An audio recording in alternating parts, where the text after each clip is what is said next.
नाज़रीन, बदीन में पसंद जो परणो कंदड़ जोड़े कलसूम सूंगरो ऐं ख़ुदा बख़्श मल्लाह खे अॼु अदालत में पेश कयो वियो आहे। असां सां टेलीफोन लाइन ते मौजूद आहे बदीन मां अवामी आवाज़ टीवी जो रिपोर्टर राज़िक ॾिनो खोसो। जी राज़िक ॾिनो खोसो, कलसूम सूंगरो ऐं ख़ुदा बख़्श मल्लाह जे परणे केस जा कहिड़ा तफ़सील आहिनि? सुनीता, तक़रीबन 20 ॾींहं अॻु तलकेटने भागे जे ॻोठ उस्मान सूंगरो जेको आहे उन मां नौजवान नारी जेका कलसूम सूंगरो हुई उन पंहिंजे पाड़ेसरी नौजवान ख़ुदा बख़्श मल्लाह सां अदालती प्यार जो परणो कयो, जंहिंखां पोइ बाअसरनि नारी खे जुर्गो करे ख़ुदा बख़्श खां वापसि जेको आहे वठी वरितो। जंहिंखां पोइ नौजवान जेको आहे ख़ुदा बख़्श मल्लाह उन नारी खे जेको आहे वापसी लाइ सिंध हाई कोर्ट हैदराबाद में जेको आहे एडवोकेट सलीम लिगारी महरफत जेका पिटीशन दाख़िल कराई, जेका पोइ टंडो भागो पुलिस खे अदालत हुकम ॾिनो त नारी खे हर हालत में जेको आहे अदालत में पेश कयो वञे। जेका पोइ अॼु जेको आहे नारी खे सिंध हाई कोर्ट में टंडो भागो पुलिस पेश कयो आहे, जिते नौजवान नारी जा जेके माइट आहिनि उहे बि उते मौजूदु आहिनि ऐं जंहिंसां अदालती हुन परणो कयो आहे ख़ुदा बख़्श मल्लाह, उहो बि उते अदालत में मौजूदु आहे।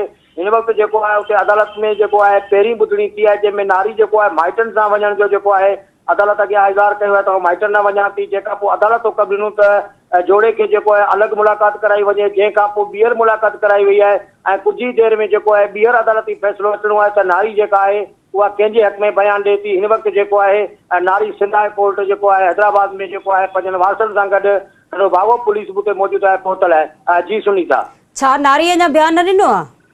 अदालत में हिकु बयानु नारी ॾिनो आहे, जंहिंमें हुन माइटनि सां वञण जी जेको आहे ख़वाहिश ज़ाहिर कई आहे। जंहिंखां पोइ जेको आहे अदालत अधु कलाक जो टाइम ॾिनो आहे त जीअं अधु कलाक में इहो मामिलो क्लियर थिए त नारी जेको आहे किथे इहो जेको बयानु अदालत में ॾिए पई उहो कंहिं दॿाउ में न हुजे, कंहिं ज़हनी टार्चर में न हुजे, उन करे नौजवान सां हुनजी मुलाक़ात करी वञे। अदालत इहो हुकम ॾिनो आहे, जंहिंखां पोइ अदालत जे अहिड़े हुकम खां पोइ जेको आहे हाणे कुझु देरि में फ़ैसिलो जेको आहे अचण जो इम्कान आहे। जॾहिं त एडवोकेट जेको आहे सलीम लिगारी उन सां मुंहिंजी ॻाल्हि ॿोल थी आहे, हुन चयो आहे त अधु कलाक खां पोइ जेको आहे अदालती फ़ैसिलो ईंदो त नारी कहिड़ो बयानु ॾिए थी, पर हिन वक़्तु जेको आहे उहो फ़ैसिलो अञा साम्हूं न आयो आहे, जेको अधु कलाक में अचण वारो आहे। सुनीता जी, महिरबानी अवां जी राज़िक।